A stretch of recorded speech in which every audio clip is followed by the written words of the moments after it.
About to start, so just give us a second. All right, just wait for my cue.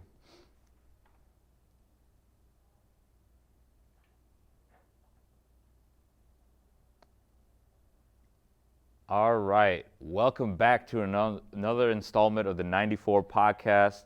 I'm joined here in Studio A at CCX Studios. I'm Brook Eddle, joined here by my guest, Leonard Panion. Welcome to the 94 podcast. As a guest, welcome.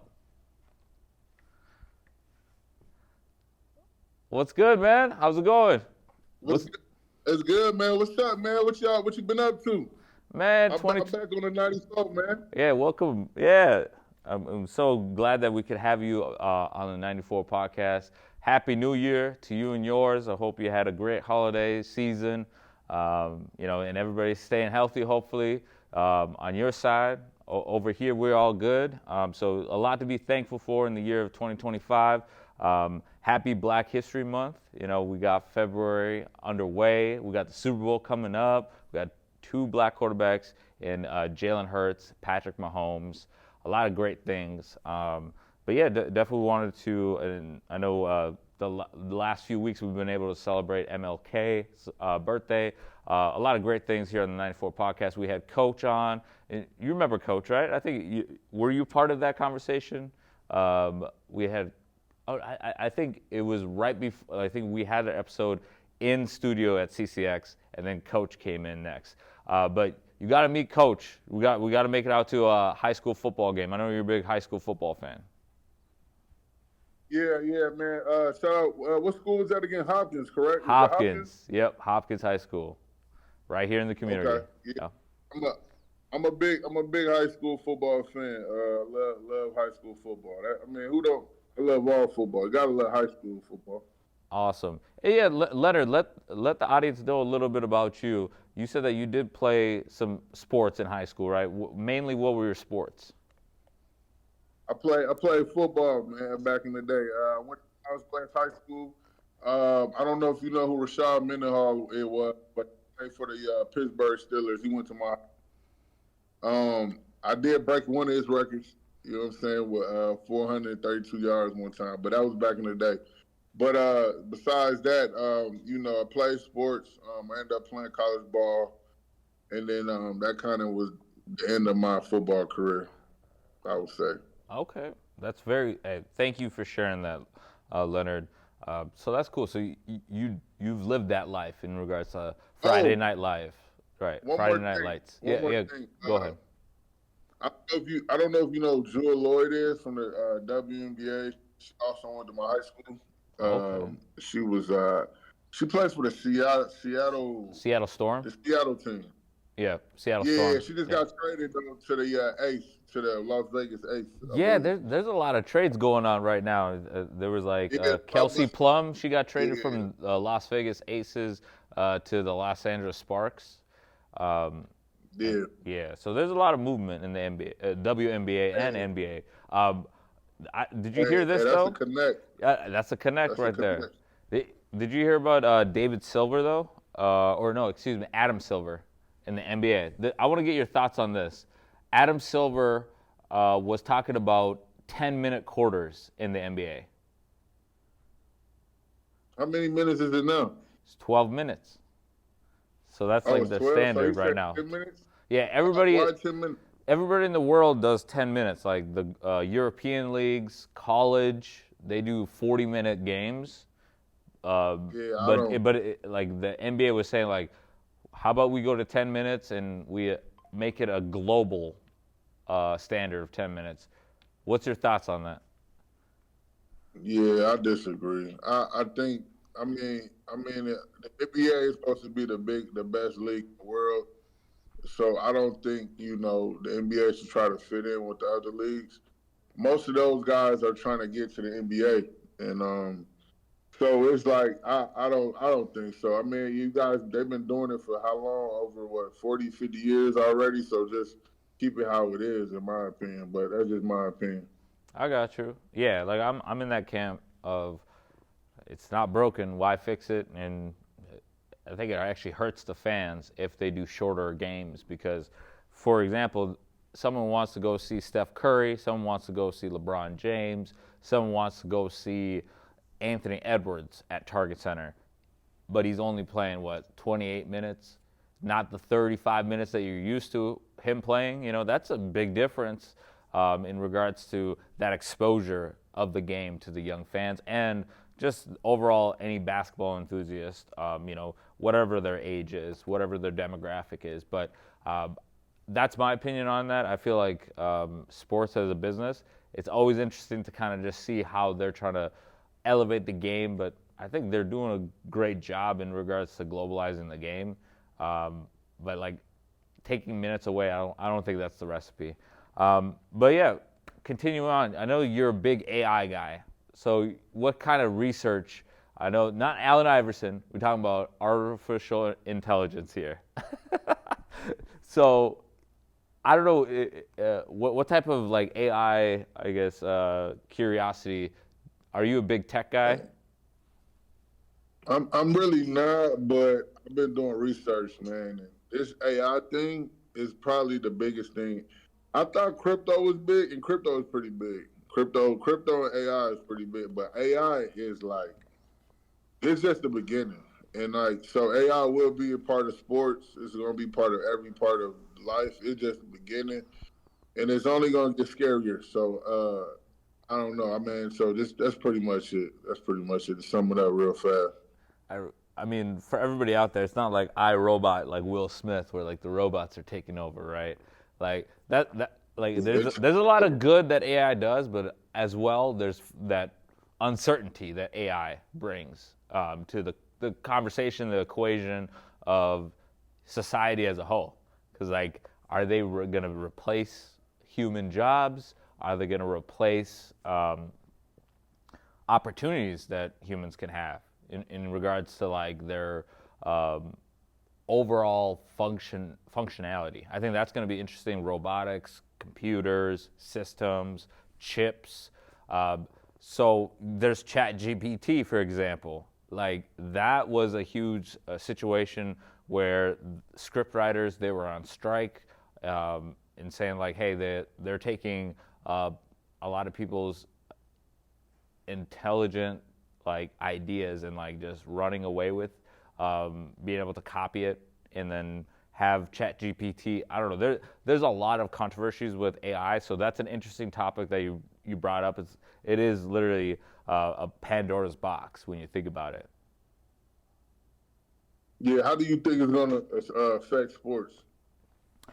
Yeah, for sports, no, thanks for tying it back into sports. Like right now, Jaden Daniels, the quarterback, the rookie of the year for the Washington Commanders, he wears like an Oculus. So it's like basically you are in a virtual reality and it's showing him the plays in real, like basically his point of view in regards to being the quarterback, and he gets like maybe like maybe 3 to 5 seconds to make that read and make that play.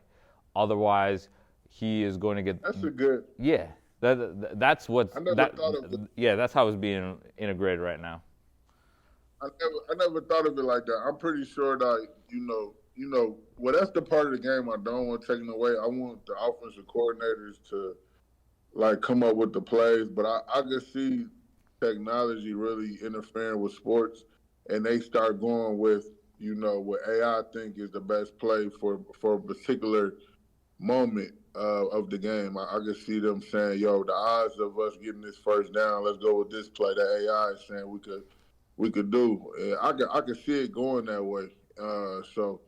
And vice versa. And already with in the NBA, a lot of the the general managers, they're going off statistics as far as analytics, right? About picking players over just picking talent these days. So I definitely can see AI interfering with the sports game moving forward.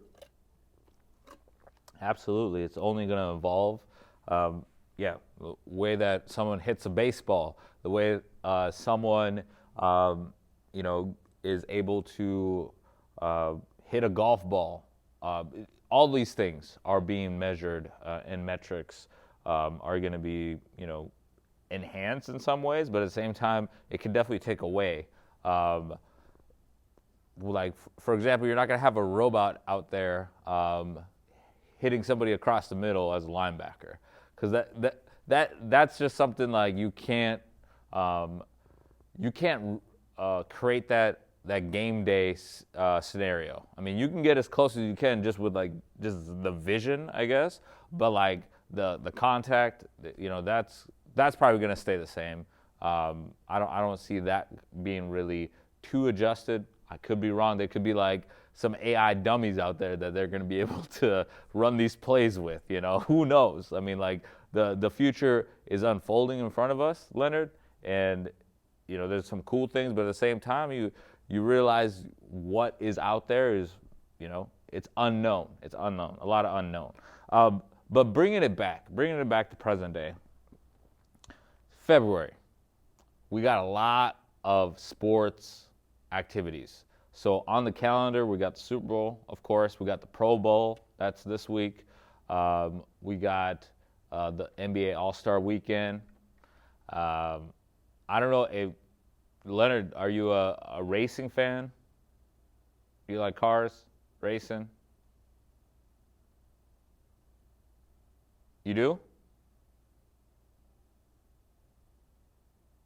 I think you're on mute. I think you might be on mute.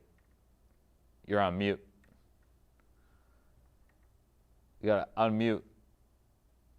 There you go. 1 second, Brook. All right. But like in regards to like the calendar for sports, you got the Super Bowl. That's gonna be huge. You got Eagles, Chiefs, the rematch of last year. What a matchup that was. Jalen Hurts, Patrick Mahomes, getting matched up back in Super Bowl 57 in what was Glendale, Arizona. Huge momentum in the first half swing with a Jalen Hurts fumble, recovered by the Chiefs, returned for a touchdown, and that kind of broke the ice in the game. The Eagles did fight back valiantly.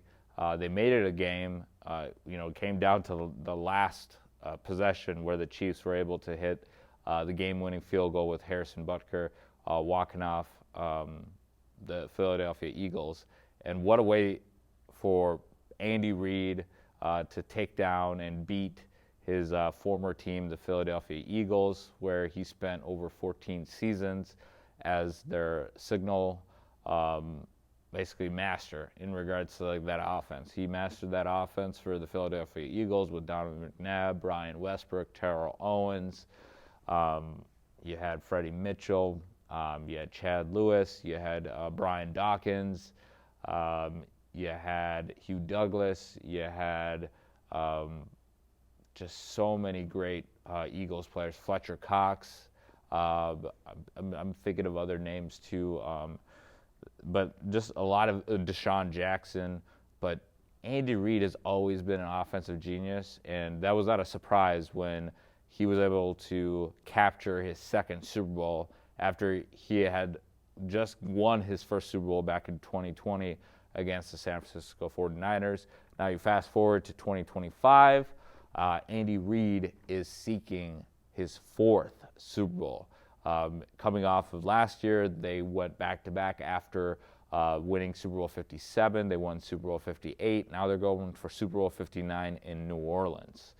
So with all that being said, Leonard, I'm bringing you back right now to Super Bowl matchup, Super Bowl 59, Eagles, Chiefs. What do you think is going to happen? And I think you're on mute. Leon, are you... I think it says mute on the screen. Can you unmute there?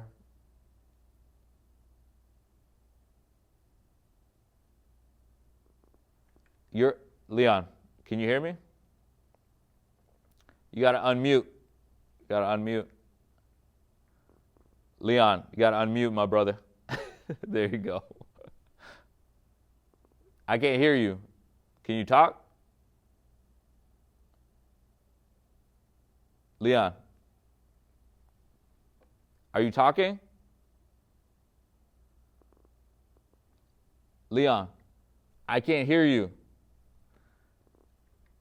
You got to unmute. Yeah, hello? Oh, yeah. You were on mute this whole time. I couldn't hear you, brother. Yeah, you got to stay off mute. Yep.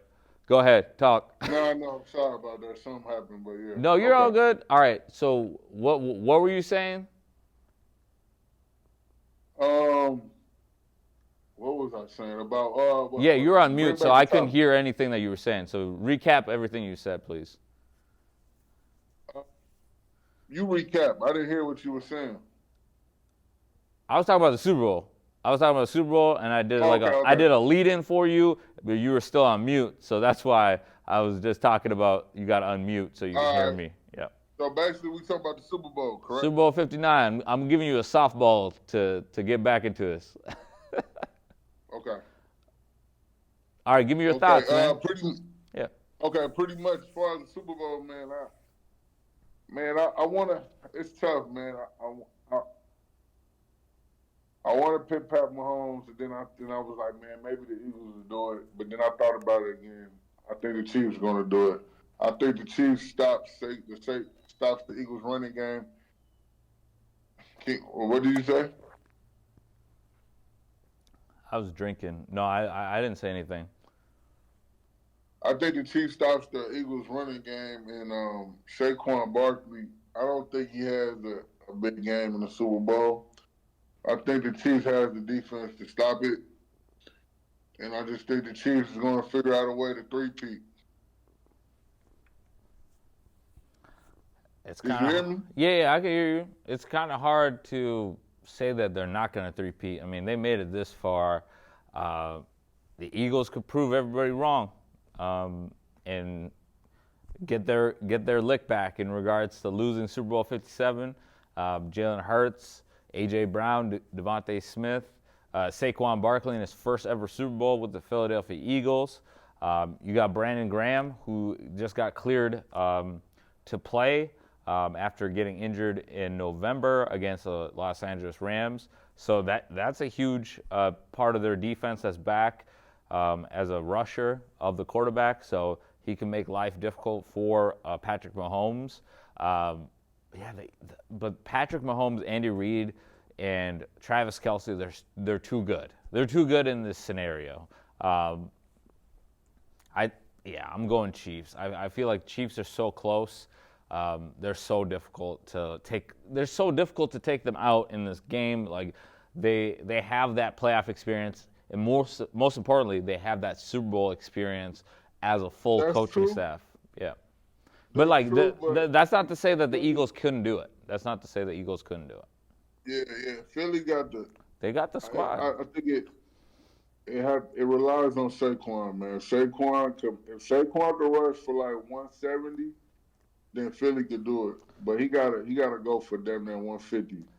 Right. If he could go for 150 and not what he's capable of doing, which means that if he get a couple if he breaks a few of them, then Eagles got a punch of chance. But I just think the Kansas City defense is going to keep them keep them around 115. I think they're gonna keep them around 115, and I think that Kansas City is gonna win probably by like a field goal or something like that. But I could see Kansas City win. Yeah, I would agree with that. I know with Saquon, it starts and ends with Saquon. Philadelphia had like a great season to get to the Super Bowl in their first year with Saquon is amazing. It just shows how much of a stud Saquon is as a running back. But with Andy Reid, Spags, and that whole culture of Chiefs football, I think they take it to another level, Leonard, in regards to playoffs. Like Patrick Mahomes, he doesn't have the stats like a Joe Burrow or Lamar Jackson or Josh Allen, but guess who's playing Super Bowl Sunday? It's Patrick Mahomes. This man knows how to win. They win ugly. Like they're not always a sexy team in regards to like how they play the game. They're gonna grind it out. and they're going to play Chiefs football. And you got Isaiah Pacheco. They haven't even really leaned on him as heavy. They've been, kind of using the short passing game, and then that's just been something that has evolved for Kansas City, because Kansas City, they had Tyreek Hill when they won their first Super Bowl. When Tyreek Hill signed with Miami, they haven't missed the Super Bowl since Tyreek Hill has been a Miami Dolphin. Let that sink in real quick. So, just when you thought Kansas City was going to go away or they were not going to be as relevant, they're about to go for a three-peat. And that's insane in regards to they don't really have a stud wide receiver. I mean, Xavier Worthy is a nice piece, but he kind of reminds me of a Percy Harvin, where he's just going to be so electric. You just got to get him the ball. And, if he's wide open, he could definitely have a couple game-breaking plays in the Super Bowl. On the flip side, Philadelphia, with their offense, they have Devontae Smith, who can make plays like home run plays. A.J. Brown, they haven't really fully leaned on A.J. Brown because of Saquon, because for Philadelphia, it's their explosive running game, and they do that with Jalen Hurts too. So Jalen Hurts can hurt you with his legs. They have Kenneth Gainwell. They have Blankenship. That's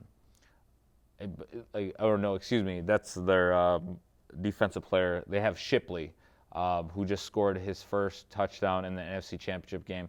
So that is what Howie Roseman has been able to do for the Philadelphia Eagles on the offensive side. Defensively, though, you got Jalen Carter.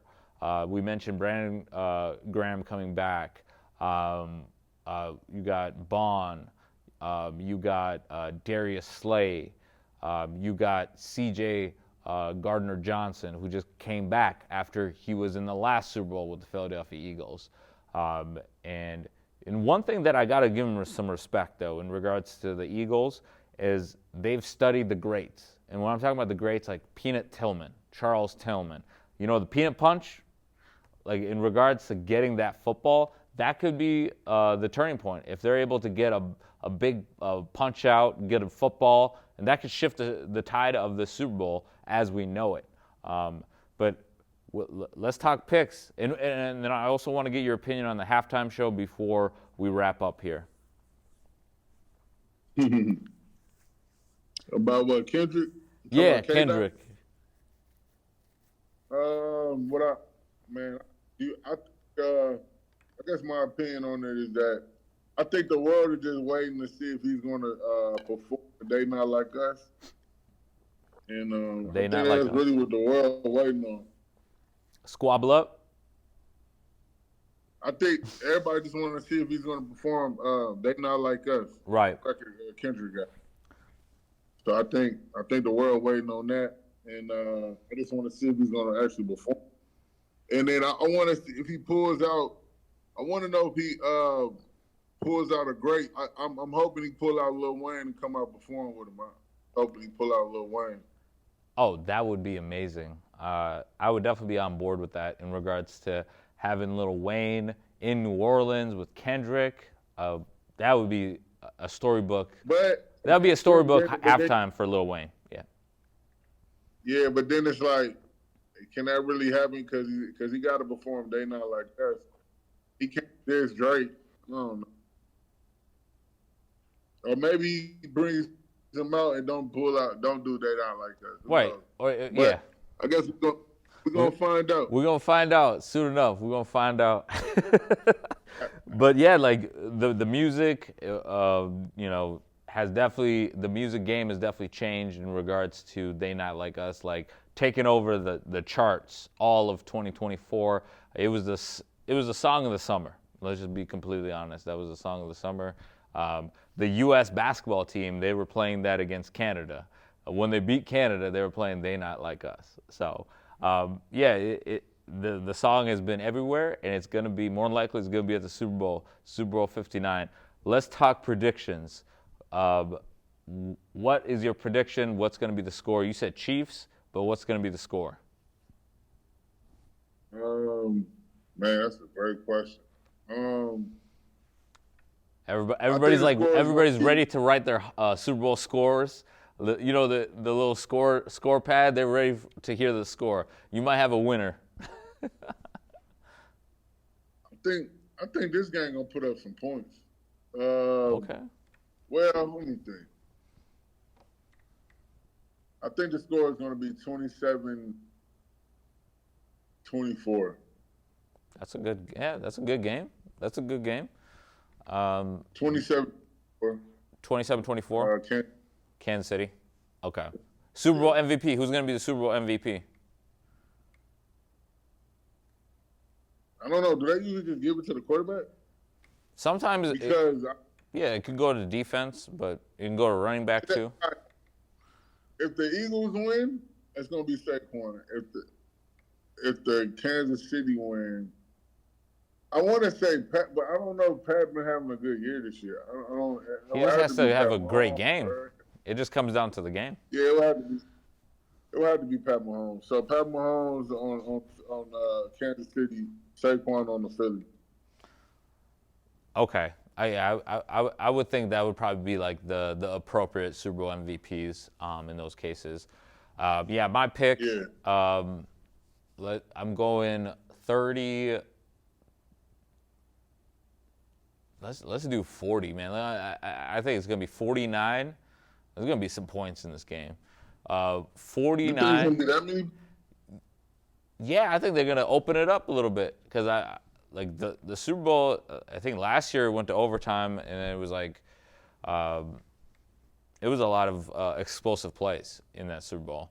And it didn't open up until like the fourth quarter really, where there was a lot of scoring. It was kind of quiet in the first half, but I think Kansas City. You think Kansas City is gonna? No, I just think Kansas City got the better defense. I think Kansas City got the defense Philly has won against, and I think. But the thing is that Kansas City haven't played. Have they played? They didn't play Philly all year, right? No, I don't think they did. They haven't played Philly. They haven't played again. They didn't play the NFC East. No, they did not play the NFC East this year. Yeah. So they didn't get to play Saquon with that type of line yet. So that's going to be interesting. I mean, it comes down to Saquon Barkley, in my opinion. Saquon is going to decide who wins this game. If he breaks 2 or 3 of them, then I got Philly. But I just think he breaks one, and I think City keep him contained throughout the game for the most part. For sure. No, that would definitely be a winning formula for the Philadelphia Eagles. My prediction, though, I'm going Kansas City Chiefs. Kansas City Chiefs 49-31. I could see that happening. Possibly, 49? Yeah, like I feel like the Chiefs with Chris Jones, Karlaftis, they're able to get after the quarterback and force Jalen Hurts to beat them, because I think that's what Kansas City is going to force Philadelphia to beat them without Saquon. They're going to focus on stopping the run. They're not going to give Saquon every opportunity. This is the Kansas City winning formula, is you got to stop Saquon at all costs. You can't let Saquon really be the home run hitter that he can be for Philadelphia and save the day. So that's why I feel like Kansas City, if they follow these steps, they will be a three-peat. They will win the three-peat. They'll owe some money to Pat Riley. We'll chat about that on future shows. But it'll be a three-peat, and Patrick Mahomes will win 4 Super Bowls, and that's, he's getting close to passing up Brady. Brady's at 7. So if he wins, if he wins the Super Bowl, he's at 4. But like on the flip side for Philadelphia, that would give Jalen Hurts his first. It would give Saquon his first. It would give A.J. Brown his first. Nick Sirianni his first.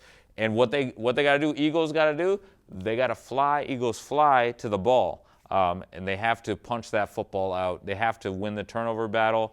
They have to establish the run game and be physical with Kansas City. And you can't complain about the refs. And if you're going to hope that you're going to get some call late, you can't expect that in the Super Bowl.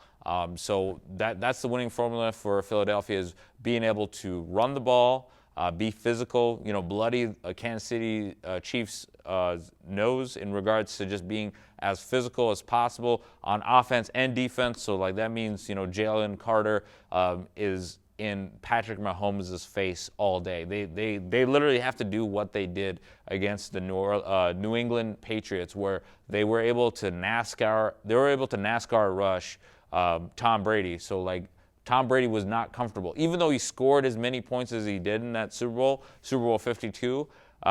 He was not able to get the time. But if you give Patrick Mahomes time to dissect you with Travis Kelce, DeAndre Hopkins, and Xavier Worthy, I think he has Hollywood Brown back. So they do have weapons. Even the backup Gray for Kansas City is as one of their tight ends is a weapon. You got P. Ryan. So another a lot to really match up in regards to defense. But that's one thing that I feel like that's why the Eagles are in this Super Bowl. That's why they're in this spot, is that they're able to rally very quickly to the football. And then they got to do the peanut punch. They have to at least hit one or two of those forced fumbles to really shift the game. If they're not able to do that, I think Kansas City is going to win 49-31. If the Eagles are able to get turnovers, I believe they can win 28-22. If they can keep the Chiefs below 30 points, that's a recipe for the Eagles to win this game. But yeah, I will wrap up here. But like, did you know this? Pat Riley actually has trademarked the patent three-peat. So if the Chiefs do win the three-peat, he's going to get paid royalties. I think about like 5% royalties on all memorabilia three-peat. Pat Riley? Pat Riley. Look it up. Riles and Company. They own the trademark three-peat. How would he paid off that? I don't get it. Well, he heard it from a former Lakers player, Brian Scott, back in the 80s when they were going for a three-peat. He coined that term three-peat, but Pat Riley was the only one that actually went out and put a trademark on it, in regards to like having that copyright of the term three-peat. So Pat Riley, he could be definitely. I'm sure he's rooting for the three-peat to happen, so he could definitely cash out on that. And Jimmy Butler might be getting traded here before the NBA trade deadline. The Timberwolves, I don't know. It might be a move for them to get Jimmy Butler. So basically, saying if Kansas City wins, they use a trademark three-peat on like shirts and apparel. Yes. He can get a percentage out of it. He'll get a percentage off of that. Yep. Okay, I didn't know that. That's the business of sports. Yep. But Leonard, I love you just jumping on here last minute, so I appreciate you joining. The 94 podcast once again. I know you were here for the start of the podcast, so it's great to check in on you. And yeah, we'd love to have you, another time, and just get a couple more updates on what you got cooking, in regards to like your plans and any type of ventures that you're going into. Also, March, got to check out that South by Southwest, that conference. A lot of big things coming up. The Final Four, we might see you at the Final Four. Might also see you at maybe the All-Star game. I don't know, baseball. There's boxing. There's a lot going on in regards to sports and networking. So we might see you at all these events that are coming up. But yeah, it was great to have you as a guest here in the 94 podcast. Any final words that you want to share with the audience here in the CCX studios? Not too much. Just follow me on Instagram, Lindahl91 on Instagram, and that I wanted to. I'm bringing up my own little sports show called Up the Score. And, maybe I'll get my little plug in on the 94 podcast. That's about it, though. That's about it. Awesome. Appreciate it, Leonard. Until next time here on the 94 Podcast, this has been the 94 Podcast, a production unlike any other here with the CCX Studios. So we definitely want to do hats off to the CCX Studios team. But until next time, we'll see you at the TOP, and we're out. Peace. Peace.